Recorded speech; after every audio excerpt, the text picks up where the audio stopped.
How you going? My name's Terence and welcome back to Rusted Iron Ranch. Today a little bit of a different video.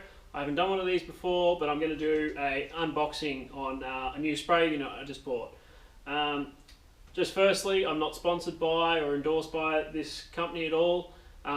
It's just the product that I chose after doing a fair bit of research, and this is the one I ended up going with. So what we have here is a TTI, which stands for Trans Tank International 95 litre spot sprayer. So TTI is an Australian company. I believe they're based in Northalia in Victoria. And as far as I know, all the tanks that they make, I think, are made in Victoria, so made here in Australia. And obviously they would have to be put together with parts from other places as well. So I can't expect that all the pump and everything's made in Australia as well. But that was part of the decision. That's part of the information that made my decision. And other than that, the fact that they seem to be a pretty reputable brand, and from what the dealer told me, they don't have any issues with them, especially with these types of pumps and all the rest of it. So with that, I'll start unboxing. We'll see what we've got in here, and after that we might even put some chemical in and I'll try it on a couple of different applications. I do have a 12 volt battery here charging up. If that doesn't work, I'll just put it on the little ute and we'll run the cables to the battery. So yeah, a couple of different setups I hope to be able to use this with.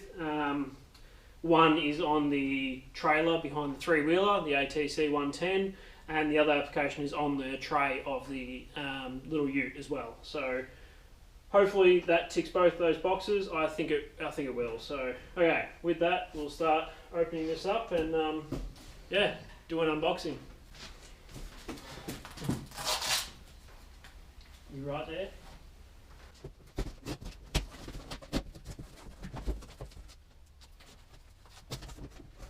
Okay, well, straight into it.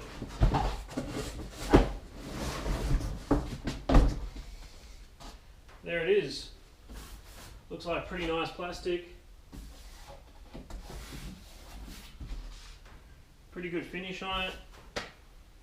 Yeah, can't really complain there. It's an Everflow pump. This one as well, I went with this model because it's a higher flow rate pump.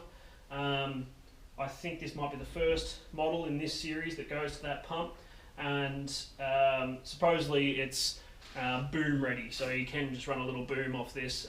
Not that I was particularly thinking about doing that, but the fact that I could do that in the future, yeah, I was more than happy to future-proof the purchase and make sure it could do something like that in the future. So pretty happy with that. It's got a 4.5 metre hose, I believe. Yep, 4.5 metre hose, and it also comes with a gun type nozzle.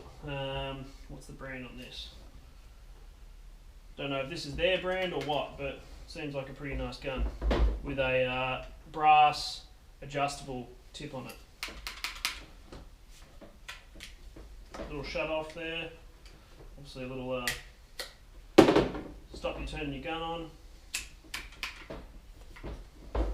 Not too bad. In the box we've got the manual and I assume the 12 volt leads. Looks like the regulator. This unit also has a regulator as well, so it's not just a pump that pumps a certain pressure and that's what you've got to deal with. You can turn it down or up to, I believe, does it say? 70 psi, so it's an 8.3 litre a minute pump at 70 psi. So that's a pretty decent pump for a spray unit, for a spot spray unit, I believe. What else? We've got our lid, and I guess that's just for if you're showing it in a shot.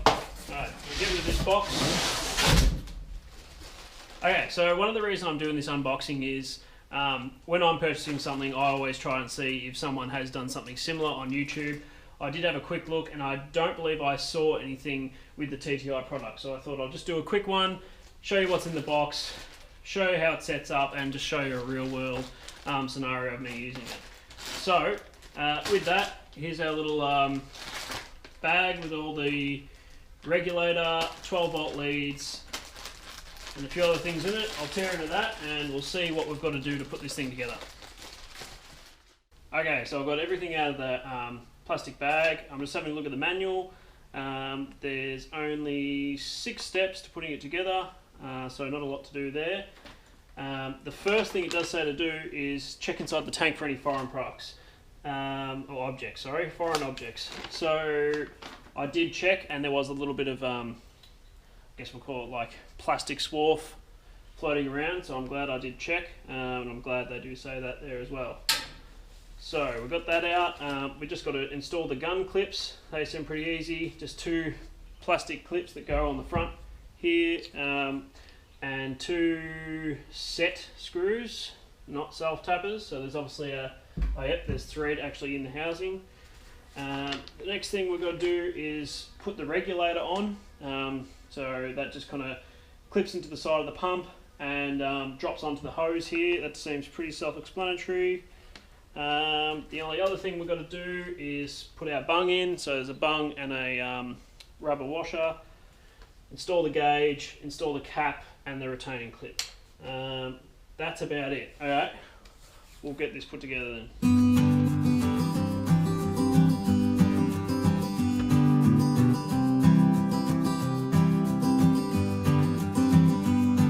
Alright, so that line there is just the recirc back into the tank, so that's how they bleed off pressure. So obviously it comes out the pump, you've got your gauge that's on top here, this is your regulator, and it either comes out the actual hose or it comes out, or you bleed off pressure back into the tank. So that's roughly how that works there. Next is to put the discharge line on.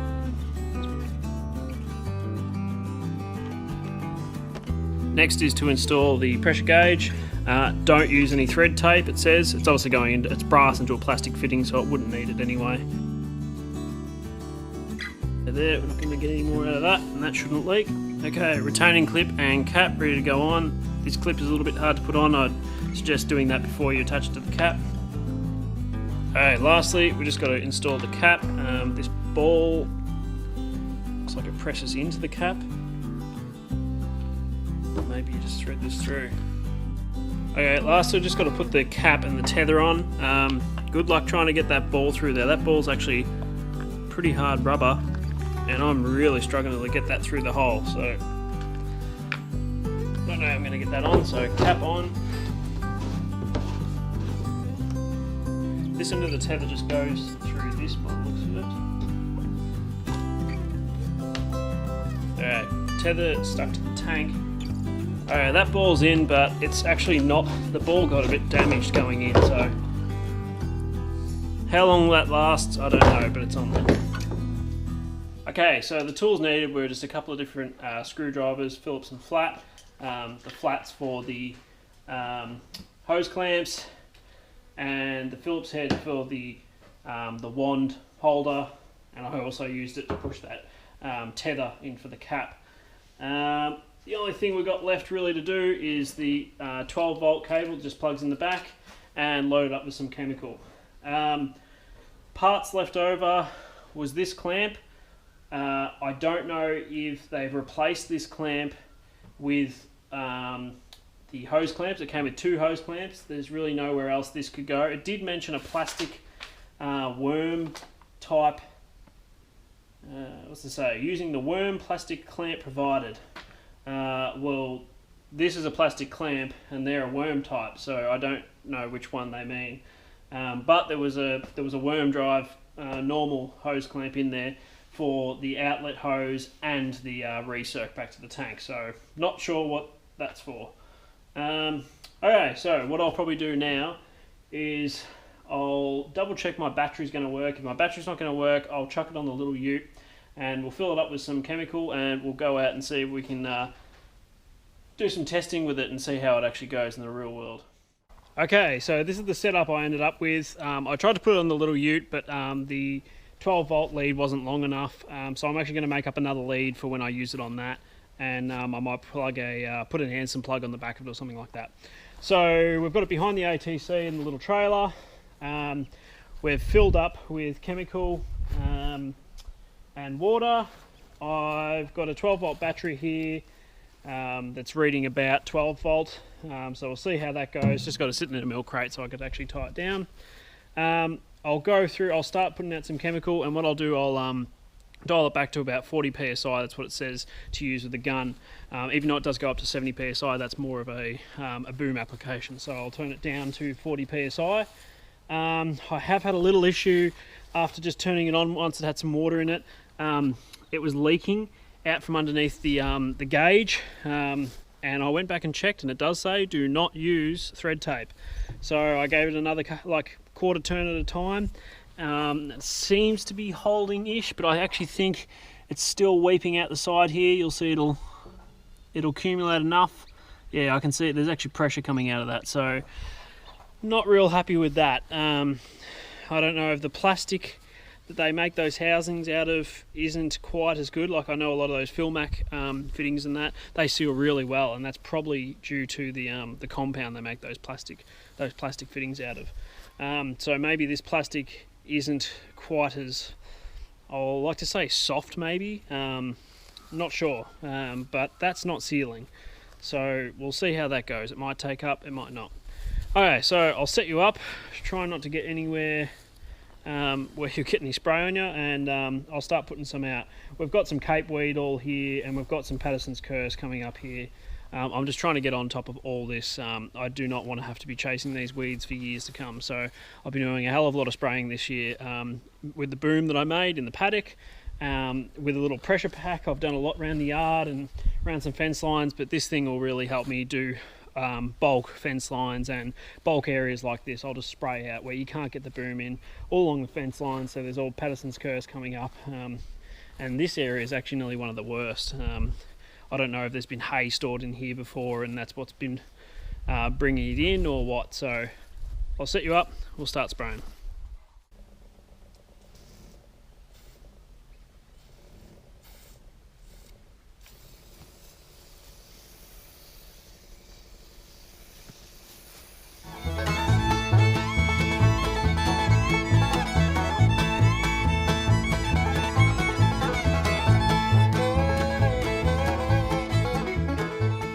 Okay, so far so good. That gun's actually pretty nice to use. The pump's a lot quieter than I thought it would be. And yeah, that nozzle works pretty well. You can undo it and it shoots more of a jet. Do it up, and I've kind of got a half cone type thing happening at the minute. So yeah, so what I'm really trying to do here is actually spray out the whole thing. So I'm not really trying to just spot these little plants that I'm trying to take out, your Cape weed and the Patterson's curse. I'm happy to get rid of all this. I'm actually going to put some gravel in here at some point, so I'm happy to just spray out the whole area, and then we know we haven't missed anything. So I might just keep moving along and we'll spray a little bit more.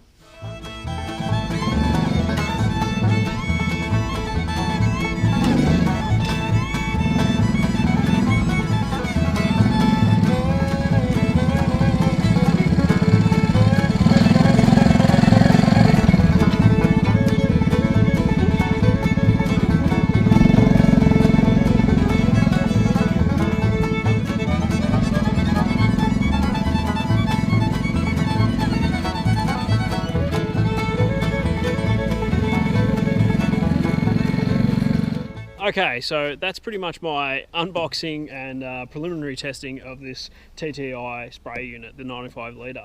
I may, after I've used this a little bit more, do a bit more of a review down the track. But other than that, we'll probably leave it there. Okay, well, we'll leave it there for today. If you like this video, be sure to give us a thumbs up. If you want to see more, subscribe. Plenty more videos on projects, farming, all the rest of it coming up. Have a look through my previous videos. You'll probably find something there you like. While you're at it, if you want to leave a comment down below, tell me about your spraying setup. Tell me what you've got, how you use it. Have you come across these TTI units before? All the rest of it. Once again, my name's Terence. This has been Rusted Iron Ranch. Thanks for watching.